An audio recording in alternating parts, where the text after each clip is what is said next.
नमस्कार,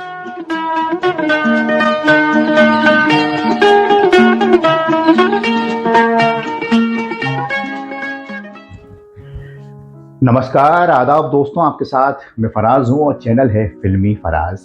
बहुत स्वागत है आपका इस चैनल पर। यहाँ फिल्मों की बातें होती हैं और आपका बहुत शुक्रिया जो आप हमें अपना प्यार दे रहे हैं। आज के इस कार्यक्रम में कई लोगों का जिक्र होगा। रफ़ी साहब का, किशोर दा का, राजेश खन्ना साहब का, आर.डी. बर्मन जी का, लक्ष्मीकांत प्यारेलाल जी का। रफ़ी साहब ने किशोर दा के मुकाबले राजेश खन्ना जी के लिए कम गीत गाए हैं, लेकिन जितने भी गाए हैं वो बहुत मकबूल हुए हैं। कोई नहीं भूल सकता नफरत की दुनिया को छोड़, ये रेशमी जुल्फें। आमतौर पर यह धारणा है कि राजेश खन्ना साहब हमेशा ये चाहते थे कि उनके लिए किशोर दा गाएं। हाँ, किशोर दा ने उनके लिए बहुत गीत गाए, बहुत अच्छे गीत गाए हैं, लेकिन राजेश खन्ना साहब कभी ये नहीं चाहते थे कि हमेशा किशोर दा गाएं। राजेश खन्ना की ये आदत थी कि काम अच्छा होना चाहिए।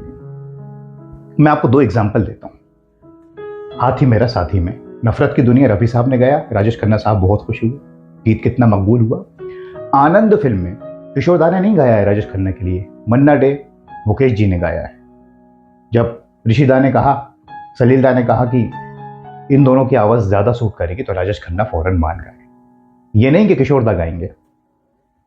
तो वो काम को प्रेफरेंस देते थे कि जो बेहतर हो वो होना चाहिए।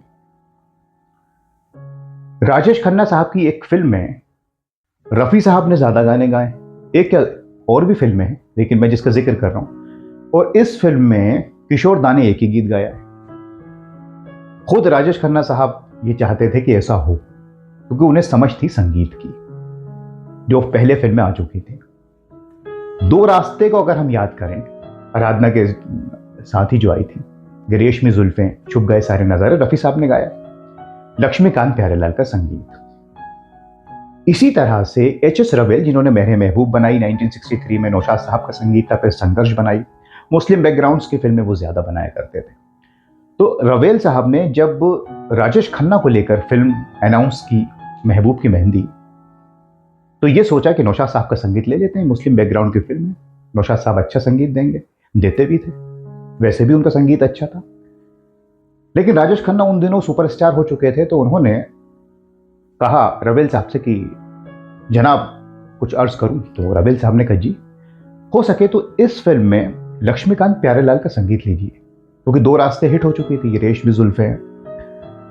तो रवेल साहब ने कहा ऐसा क्यों? तो राजेश खन्ना ने कहा कि वो मुझे ऐसा लगता है कि अच्छा संगीत देंगे, आजकल उनका डंका है। राजेश खन्ना ने आर.डी. बर्मन का नाम नहीं लिया, वो चाहते तो ले सकते थे, और रवेल साहब शायद मना भी नहीं कर पाते, क्योंकि राजेश खन्ना सुपरस्टार थे। खैर, मौका दिया गया लक्ष्मीकांत प्यारेलाल को। अब जब लक्ष्मीकांत प्यारेलाल आए, तो वो लाजमी सी बात है, वो रफ़ी साहब को ज्यादा प्रेफरेंस देते थे, और राजेश खन्ना तो ये चाहता ही थे। खैर साहब, लक्ष्मीकांत प्यारेलाल आए और उन्होंने जो 2 रास्ते में किया था, रफ़ी साहब से गीत गवाया और एक गीत किशोर दा को भी दिया था, खिजा के फूल। उसी तरह से महबूब की मेहंदी में एक गीत किशोर दा ने गाया है, मेरे दीवानेपन की। बाकी ये जो चिलमन है, इतना तो याद है मुझे, पसंद आ गई, एक बैकग्राउंड सॉन्ग भी है प्रदीप कुमार जी पर। लक्ष्मीकांत प्यारेलाल जी ने रफ़ी साहब की आवाज का खूबसूरती से इस्तेमाल किया।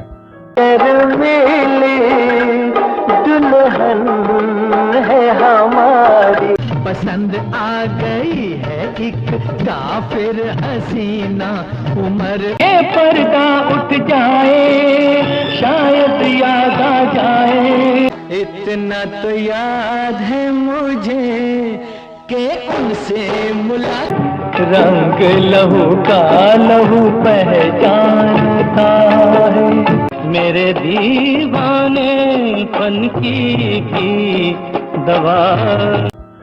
और दोस्तों, ये कहने की जरूरत नहीं है कि महबूब की मेहंदी के गीत, खास करके ये जो चिलमन है, कितना मशहूर हुआ, इसने एक अलग अदा दे दी राजेश खन्ना साहब।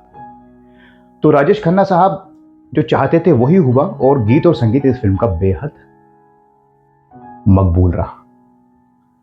अब आते हैं रफ़ी साहब ने जो गीत राजेश खन्ना साहब के लिए गाए हैं। तो लक्ष्मीकांत प्यारेलाल जी ने बड़ी खूबसूरती से रफ़ी साहब का और किशोर दा की आवाज का इस्तेमाल किया राजेश खन्ना साहब के लिए। जैसे कि मैंने आपको बताया, 2 रास्ते, महबूब की मेहंदी में भी एक गीत किशोर दा का था। आन में लो सजना रफ़ी साहब की आवाज़ में है, तेरी महफिल में, और टाइटल सॉन्ग लेकिन किशोर दा ने भी गाया है, जवानी दीवानी।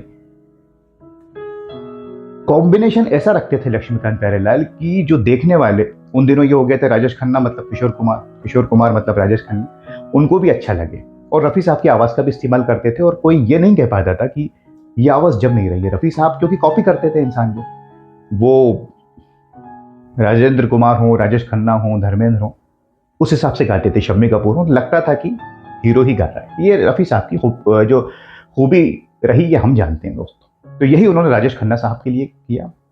वो कई फिल्मों में गीत गाए, कम गीत गाए हैं किशोर दा के मुकाबले, लेकिन जितने भी गाए हैं वो सुपर हिट हुए हैं। चाहे वो सच्चा झूठा हो या हाथी मेरा साथी, नफरत की दुनिया, ये गीत रफ़ी साहब ने गाए। और एक और मुझे याद आ गया गीत, और कुछ देर और ठहर, जो है खयाम साहब के संगीत में, यफी आजमी का गीत, राजेश खन्ना की शुरू का नगमा है। खैर, ये बात याद आ गई। तो आज के इस वीडियो में हमने आपको ये बताया कि राजेश खन्ना जानकार थे कि कौन से संगीतकार को लेना है, और वो जिद नहीं करते थे कि आर डी बर्मन ही होंगे या ये होंगे, जो बेहतर हो उनके करियर के लिए वो करते थे। और 70s में बाद में उनकी फिल्में भी ज़्यादा फिर नहीं चल रही थी, फिर तो किशोर दा ही उनके लिए गा रहे थे। लेकिन अनुरोध फिल्म में शक्ति सामंत की राजेश खन्ना ने एक बार फिर यही किया। एक सिंगर की कहानी थी, तो शक्ति दा से कह दिया कि इसमें लक्ष्मीकांत प्यारेलाल का संगीत लीजिए। हालांकि उसमें किशोर दा ही ने सारे गीत गाए, लेकिन आर डी बर्मन का संगीत लेते थे शक्ति दा, एस जी बर्मन साहब, आर डी बर्मन जी का। लेकिन इस फिल्म में राजेश खन्ना ने लक्ष्मीकांत प्यारेलाल का लिए, तो उन्होंने लिया और उसके भी गीत मकबूल हुए। तो ये जो एक गलत फहमी है कि राजेश खन्ना बस ये चाहते थे कि किशोर दा ही मेरे लिए गाएं, ये सब नामालूम गलत फहमियां कैसे हो जाती हैं। अच्छा काम होना चाहिए, ये सभी आर्टिस्ट ये चाहते थे। तो आज भी महबूब की मेहंदी के नगमे उतने ही मकबूल हैं, खास करके ये जो चिलमन है जितना उस जमाने में थे, और राजेश खन्ना के बेहतरीन नगमों में ये शामिल हैं, महबूब की मेहंदी के गीत और रफ़ी साहब के बेहतरीन नगमों में भी।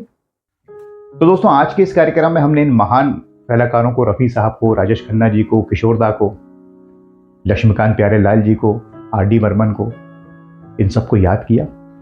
आपके पास कोई किस्सा हो राजेश खन्ना जी से जुड़ा हुआ, रफ़ी साहब से, किसी गीत से, तो हमें कमेंट्स करके बताइए। हम उस पर ज़रूर प्रोग्राम बनाएंगे ताकि और लोगों तक सही इन्फॉर्मेशन पहुंच सके। अब अपने दोस्त फराज को इजाज़त दीजिए, क्योंकि अगले कार्यक्रम में फिर मिलना है, तैयारी करनी है किसी और कार्यक्रम की। अपना बहुत ख्याल रखें। नमस्कार, खुदा हाफिज़।